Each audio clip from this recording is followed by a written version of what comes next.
Vous voyez le tableau que je suis en train d'analyser, en fait, c'est le tableau de la tension locative. Et ce qu'on observe aujourd'hui, c'est que les chiffres de la tension locative en 2026 sont vraiment sans appel. On a des géants comme Lyon, comme Bordeaux, comme Rennes qui s'essoufflent. Et pendant ce temps-là, on a une ville comme Dijon qui progresse de presque 2 points et comme Caen qui est assez surprenante et qui verrouille sa troisième place du classement national. Alors pourquoi ce basculement et comment est-ce que vous, en tant qu'investisseur, vous pouvez en profiter avant les autres, et notamment si on vise le marché étudiant, cette période estivale, post-bac, c'est vraiment le bon moment pour en discuter. Alors on va commencer par Caen, c'est plus seulement une ville de briques et de reconstruction, c'est une place forte de la vie étudiante en France, puisque Caen s'est hissé à la 4e place nationale du palmarès de l'étudiant. Et pour vous donner une idée du raz-de-marée, l'agglomération elle accueille aujourd'hui près de 42 000 étudiants. C'est simple, la jeunesse elle représente 19% de la population totale. On a donc quasiment une personne sur 5 qui est dans la rue et locataire potentiel pour vous si vous investissez à Caen.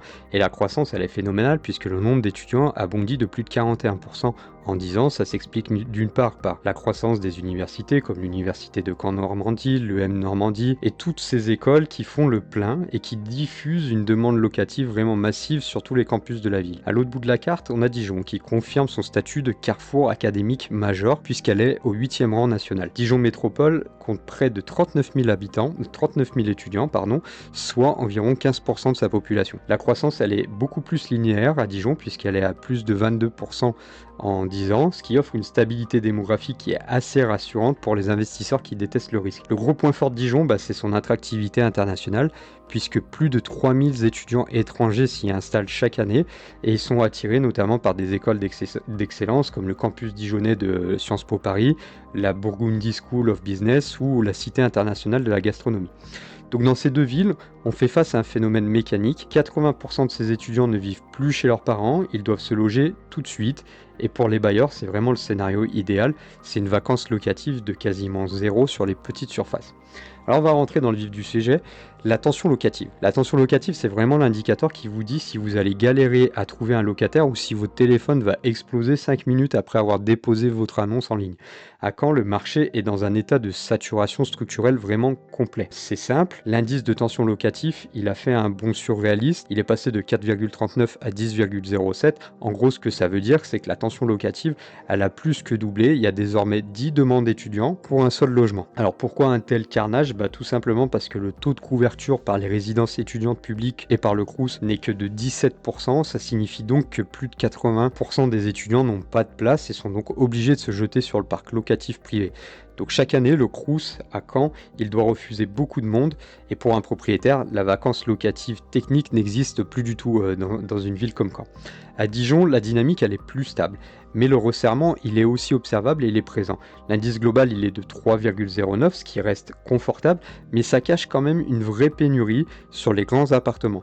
Parce que le parc immobilier dijonnais, il compte plus de T4, soit environ 21% du parc dijonnais c'est des T4, qu'à Caen. Et donc, quel est le résultat de cette structure du marché immobilier? C'est le paradis de la colocation. C'est un mode de vie qui est aussi choisi par un étudiant sur 5 dans le privé. Et la métropole, elle court après la demande et prévoit en conséquence de créer 2000 nouvelles places d'ici la fin de l'année. Donc ça permet aussi au privé de garder une énorme longueur d'avance et ça démontre qu'il y a un vrai marché. Dans les deux villes, 65% des recherches elles vont se concentrer sur les studios et les terrains. Et la pénurie, elle est telle que les comportements, ils ont changé. Les étudiants, ils vont plus attendre le mois d'août, ils vont commencer à chercher dès le mois de mai. Et mieux encore, pour votre portefeuille, ils vont même garder et payer leur loyer pendant les mois de juillet et d'août, simplement pour être sûr de ne pas perdre leur logement à la rentrée. Donc votre taux d'occupation, il va passer de 10 mois sur 12 à 12 mois sur 12 généralement. Et puis, il y a un avantage vraiment décisif sur des villes comme Caen et Dijon, et cet avantage, il tient en 4 mots, c'est l'absence d'encadrement des loyers. Parce que contrairement à Paris ou à Lyon, où le loyer il était menotté par le préfet, à Caen et à Dijon, c'est à vous de fixer votre prix en fonction du marché réel. Si vous proposez une rénovation haut de gamme, meublée, avec beaucoup de goût et une bonne performance énergétique, vous pouvez faire envoler les prix. Par exemple, à Caen vous pouvez aller jusqu'à 25 € du mètre carré et 18 € du mètre carré à Dijon pour des studios premium en hypercentre.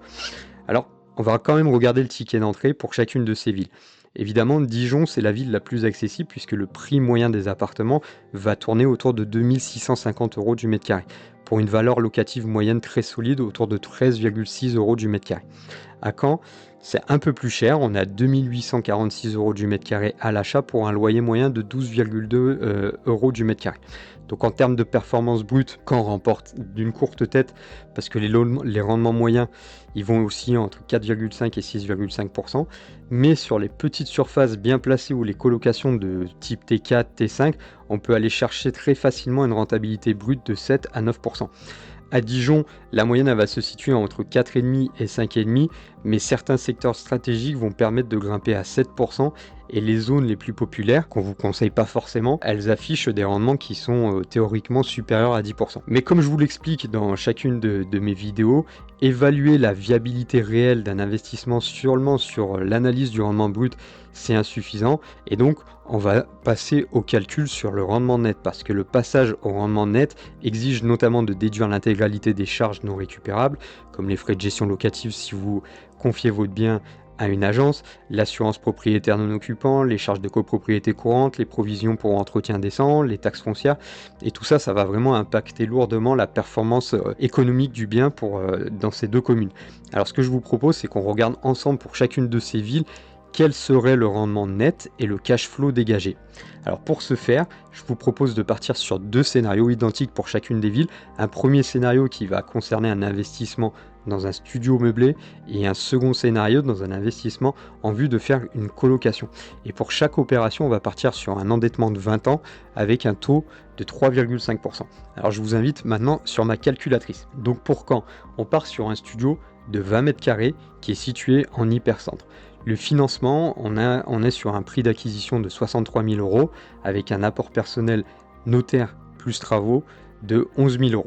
Ce qui nous amènera à peu près à une mensualité de crédit de 365 € par mois et un loyer mensuel hors charge de 390 €.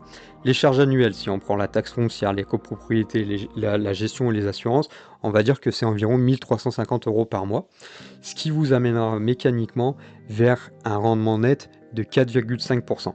Et donc au niveau du cash flow, le verdict c'est qu'on perdrait de notre poche environ 90 € par mois, et ce malgré l'emprunt à 100% hors frais, et là on a un poids des charges et de la taxe foncière qui maintiennent un effort d'épargne. Ça veut dire que chaque mois on va devoir sortir des sous de notre poche par rapport à cette opération.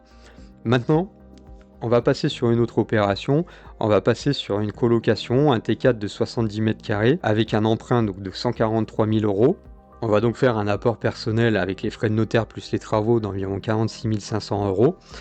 La mensualité de crédit par rapport à ce que je vous ai proposé, elle serait d'environ 830 € par mois.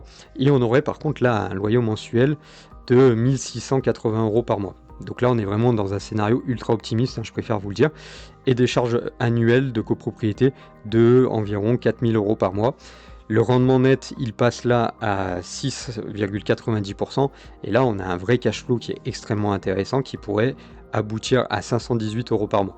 Après, franchement, là, on est dans un scénario hyper optimiste.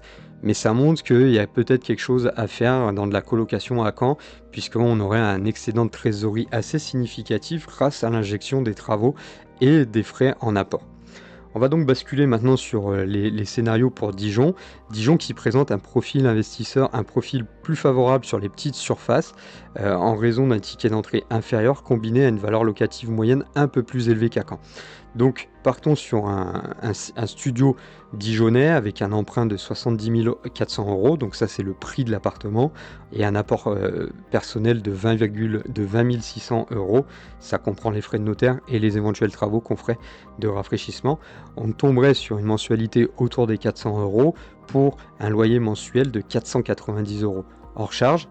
Les charges annuelles, elles seraient de 1 140 €, soit environ 95 € par mois, et on aboutit à un rendement net de 5,20%, soit un léger effort d'épargne de 13 € par mois environ. Donc à l'échelle de l'année fiscale, en lissant sur les 12 mois, l'opération atteint presque l'équilibre quand on se positionne sur Dijon. Si on part par contre sur une colocation, et là aussi sur un scénario positif optimiste, mais quand même un peu moins optimiste que sur Caen. Là, on aurait une acquisition à environ 200 000 euros, donc 199 000 euros par rapport au prix du marché. On aurait un apport personnel pour le notaire et les travaux de 36 000 euros. La mensualité du crédit hors assurance serait de 1150 euros par mois. Le loyer mensuel, on va dire qu'il serait de 1350 euros hors charge. Les charges annuelles, elles seraient de 3200 euros par mois. Je vous rappelle, c'est la taxe foncière, les charges de copro, la gestion, les assurances. Et là, on aboutit à un rendement net de 5,3%. Et donc le cash flow, contrairement à Caen, même si on est sur un scénario assez optimiste en termes de loyer, il serait négatif de 70 euros environ par mois. Donc le coût d'acquisition plus élevé du Grand Bâti à Dijon va maintenir la colocation en léger cash flow négatif sous ces conditions-là d'emprunt. Donc dites-moi vous, qu'est-ce qui vous intéresse le plus par rapport à cet investissement? Quel est le meilleur choix pour vous? Moi, ce que je peux vous dire, c'est qu'il faut viser Caen si vous cherchez de la sécurité locative absolue. C'est aussi la garantie d'un autofinancement à peu près pas trop mal, quoi, même s'il faudra sortir un peu de cash flow. On aura la mensualité d'emprunt qui serait couverte et surtout une tension locative assez record.